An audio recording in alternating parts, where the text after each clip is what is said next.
ఇది విశ్వాసం, ప్రేమ, విధేయతకు ప్రతీకగా నిలిచిన ఒక స్త్రీ రూతు కథ. ఒకప్పుడు మోయాబ్ దేశంలో నివసించిన రూతు తన భర్తను కోల్పోయి తీవ్రమైన దుఃఖంలో పడింది. ఆ సమయంలో తన అత్త నయోమి కూడా తన కుటుంబాన్ని కోల్పోయిన బాధలో ఉంది. అయినా రూతు తన అత్తను వదిలిపెట్టలేదు. నీవెక్కడికి వెళ్తే నేను అక్కడికి వస్తాను, నీ దేవుడే నా దేవుడు అని చెప్పి ఆమెతో పాటు బెత్లెహేముకు వచ్చింది.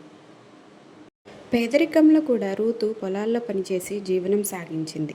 ఆమె వినయాన్ని, కష్టపడి పనిచేసే స్వభావాన్ని చూసిన బోవాజు అనే మంచి మనిషి ఆమెపై దయ చూపించాడు. కాలక్రమంలో దేవుని కృపతో రూతు మరియు బోవాజు వివాహం చేసుకున్నారు. వారి జీవితంలో ఆనందం తిరిగి వచ్చింది. పెళ్లి చేసుకున్నాక వాళ్ళు ఒక కుమారుడికి కూడా జన్మనిచ్చారు.